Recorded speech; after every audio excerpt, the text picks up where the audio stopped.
Olá, amigos de Seara Espírita. Estamos de volta com o estudo do livro Pensamento e Vida, psicografia de Francisco Cândido Xavier, pelo Espírito Emmanuel. O benfeitor Emmanuel nos faz refletir, fazer uma viagem ao longo desses 30 capítulos do livro, acerca de comportamentos, de ideias, de atitudes, de pensamentos que nós, enquanto encarnados, porém espíritos eternos que somos, por meio dessa cartilha que ele nos traz, para que seja uma espécie de rota, roteiro, para seguirmos de uma maneira melhor o nosso caminho evolutivo. Portanto, hoje vamos trabalhar o segundo capítulo da obra, intitulado Vontade. Espero que todos possam, junto comigo, seguir nessa viagem de reflexão sobre essa potência da alma, essa potência do espírito, que é a vontade.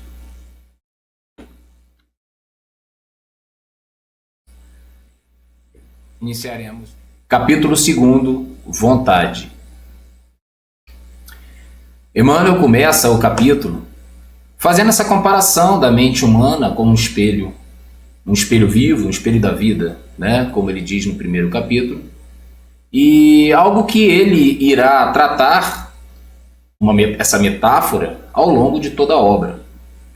Portanto, ele inicia: comparemos a mente humana, espelho vivo da consciência lúcida, a um grande escritório subdividido em diversas seções de serviço. Aí, possuímos o departamento do desejo, em que operam os propósitos e as aspirações, acalentando o estímulo ao trabalho. O departamento da inteligência, dilatando os patrimônios da evolução e da cultura. O departamento da imaginação, amealhando as riquezas do ideal e da sensibilidade. O departamento da memória, arquivando as súmulas da experiência, e outros ainda que definem os investimentos da alma. Acima de todos eles, porém, surge o gabinete da vontade. Portanto, o benfeitor Emmanuel, nosso querido benfeitor, volta a fazer o uso da metáfora em que situa a mente como um espelho. Porém, aqui ele deixa claro que está tratando da consciência lúcida. Esta consciência que já estagiou nas primeiras idades orgânicas e após milênios de evolução, hoje se encerra na mente humana, com um grau já avançado de lucidez. E é nesse cenário que ele faz uso novamente da comparação, para que compreendamos o psiquismo humano como um grande escritório subdividido em departamentos vários, com ênfase em 4 pelo menos, que é citado no livro. O desejo, a inteligência, a imaginação e a memória. Esses 4 departamentos sob a gerência da vontade. Portanto, podemos perceber nessa reflexão que nós fazemos que o departamento do desejo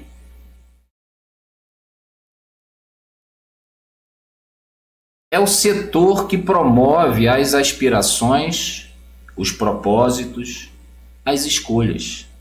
O departamento da inteligência, que trabalha com a aquisição de patrimônios da própria evolução e da cultura. O departamento da imaginação, que é o setor destinado a trabalhar as riquezas do ideal e da sensibilidade, da criação. E, por fim, o setor da memória, que é um grande arquivo de experiência, né? E aí todos eles são coordenados e gerenciados pela vontade. Olha a importância da vontade acerca dessa coordenação desses departamentos, que aqui ele coloca como 4 principais, mas ele deixa claro no texto que são vários outros, né?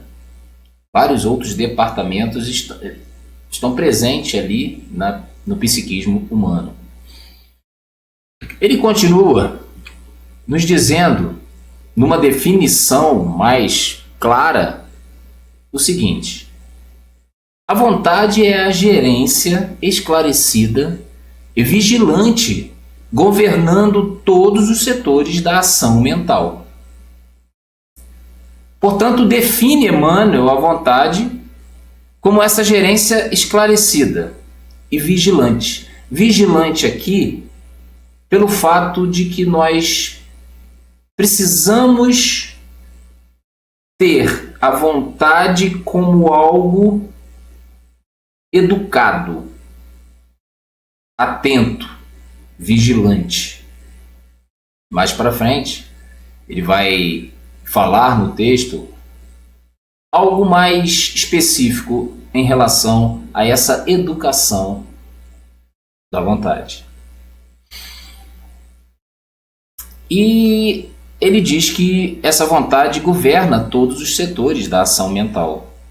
Ou seja, a vontade é esse pensamento, esse elemento interior, esse elemento focado, esse elemento interior focalizado, que brota, que transparece nas escolhas, no livre-arbítrio. O que é o livre-arbítrio? O livre-arbítrio é a vontade em ação. Transparece nas tomadas de decisão. Essa vontade ela transparece nas atitudes e até mesmo no nosso comportamento. Continua ele dizendo que a divina providência concedeu-a por auréola luminosa à razão. Depois da laboriosa e multimilenária viagem do ser pelas províncias obscuras do instinto.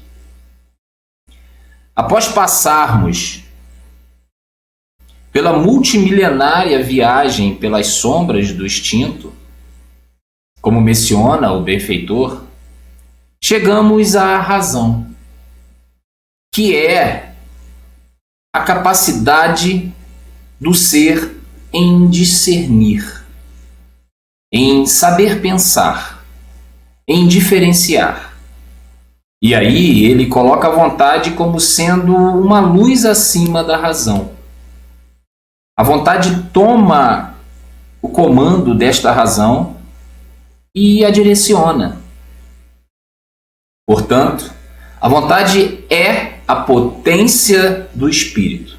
Leon Denis menciona no livro O Problema do Ser, do Destino e da Dor, que a vontade é a potência do espírito responsável por todas as outras potências da alma humana. Portanto, percebemos a importância da vontade nesse aspecto de que ela é essa luz à razão, comandando, direcionando a razão no sentido do caminho evolutivo. Continua ele, para considerar-lhe a importância, basta lembrar que ela é o leme de todos os tipos de força incorporados ao nosso conhecimento. Aí, o texto nos faz entender que ela, a vontade, é tão importante que é considerada uma força que nos leva, que nos clareia o caminho como um farol no caminho do conhecimento. E dando continuidade, Emmanuel diz que a eletricidade é energia dinâmica, o magnetismo é energia estática, o pensamento é força eletromagnética.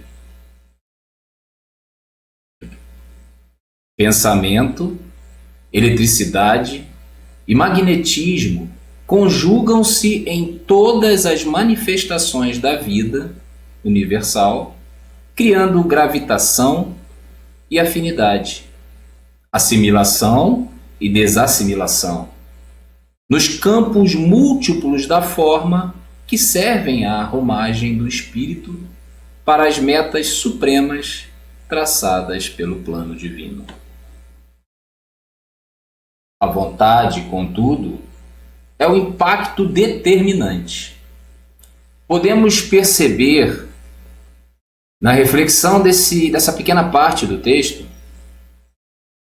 que ao meu ver é o ponto alto, né, do texto, o link que ele faz com a eletricidade, com o magnetismo e com o pensamento.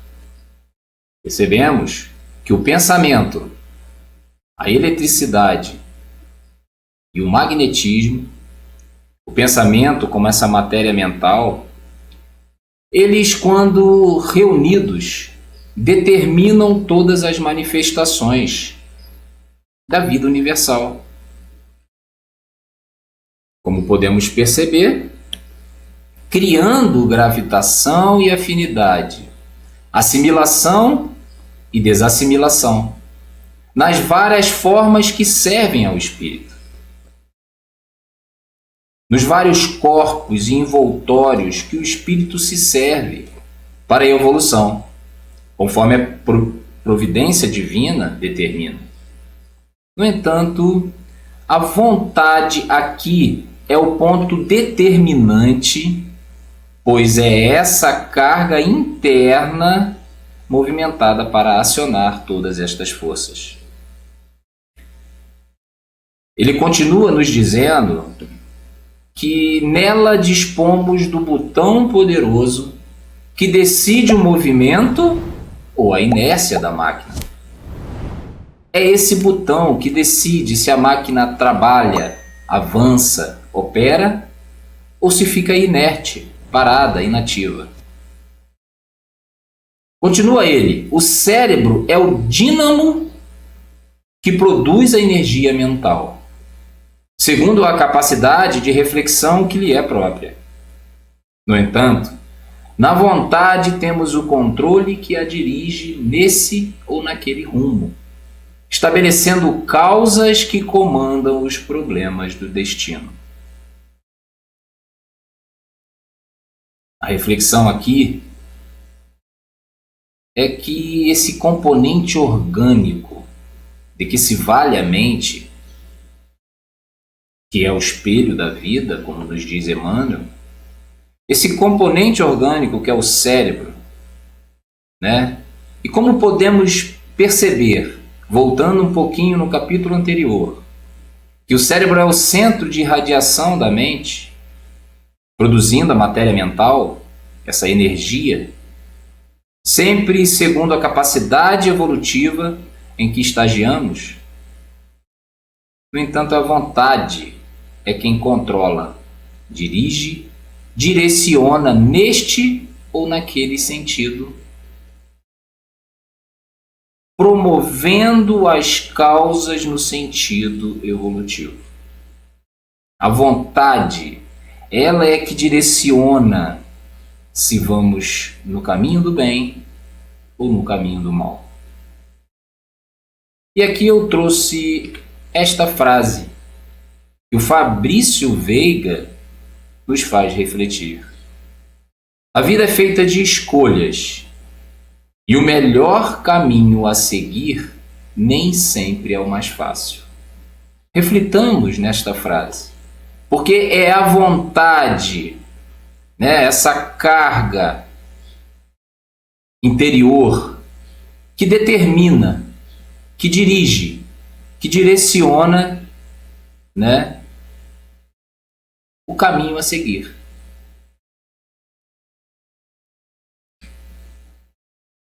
Continua ele, sem ela, o desejo pode comprar ao engano aflitivo séculos de reparação e sofrimento. A inteligência pode aprisionar-se na enxovia da criminalidade. A imaginação pode gerar perigosos monstros na sombra. E a memória, não obstante fiel à sua função de registradora, conforme a destinação que a natureza lhe assinala, pode cair em deplorável relaxamento. Só a vontade é suficientemente forte para sustentar a harmonia do espírito. Refletimos que sem a vontade, sem a orientação da vontade ou a educação dessa vontade no caminho correto, nosso benfeitor diz que o desejo pode direcionar a séculos de sofrimento e reparação. A inteligência, como mais um setor comandado pela vontade mal direcionada, ou sem essa vontade, aprisiona-se na criminalidade delituosa. A imaginação, também sem a vontade, sem a direção, sem a coordenação dessa vontade, pode criar monstros que nos levam às sombras da alma. E por fim, o departamento da memória pode cair em deplorável relaxamento infrutífero. Sem a vontade, esses departamentos ficam desorganizados como um grande escritório sem comando. Ou ainda, sob o comando de uma vontade mal direcionada, o que é pior. E termina Emmanuel o capítulo da seguinte forma: em verdade, ela, a vontade, não consegue impedir a reflexão mental, quando se trate da conexão entre os semelhantes, porque a sintonia constitui lei iderrogável, mas pode impor o jugo da disciplina. A vontade pode impor o jugo da disciplina sobre os elementos que administra, de modo a mantê-los coesos na corrente do bem. E termina nosso amigo Emmanuel nos dizendo e alertando que a vontade não vai eliminar os nossos conflitos, impedir as nossas imagens mentais, os conteúdos reprimidos do inconsciente que, vez ou outra, brotam de nós. Os pensamentos difusos que vêm, a vontade não pode impedir isso. Que são situações comuns a todos os espíritos imperfeitos que somos em caminho para a evolução. Porém, a vontade pode controlar tudo isso. Quando bem direcionada, quando bem educada, ela pode sim controlar e organizar e coordenar o desejo, a memória, a inteligência, a imaginação. Vamos comparar isto a uma televisão. Quando ligamos ou trocamos de canal, aparece uma imagem, que nem sempre é a imagem que desejamos, a imagem que esperávamos. Mas a vontade, fazendo uso do controle remoto, pode querer permanecer vivenciando aquelas imagens que aparecem na televisão ou simplesmente trocar de canal, a fim de encontrar algo mais edificante, mais produtivo na corrente do bem. E para finalizarmos, deixo para todos nós uma reflexão final deste capítulo. A capacidade do benfeitor Emmanuel em nos facilitar o entendimento. Se não acreditas no poder da própria vontade, observa um barco em movimento. Não é o vento que lhe assegura a direção, e sim o critério do remador. Emmanuel. Do livro Momentos de Paz, capítulo 13, Vontade e Direção. É importante que eduquemos a nossa vontade, que eduquemos esse gerente, esse coordenador, para que ele possa optar sempre pelo melhor caminho. E aí sim, coordenar esses setores que precisam ser constantemente vigilante na busca do melhor, na busca daquilo que o psiquismo humano precisa buscar, que é o caminho da evolução, o caminho da perfeição. Agradeço a todos por chegarem até aqui. Esse capítulo é fantástico e vamos trabalhar internamente a vontade e direcioná-la como uma auréola à razão, sempre em busca de nos melhorarmos, de melhorarmos os nossos pensamentos, as nossas condutas, para enfim alcançarmos cada vez mais uma consciência mais lúcida, mais senhora de si. Muito obrigado a todos. Paz e luz.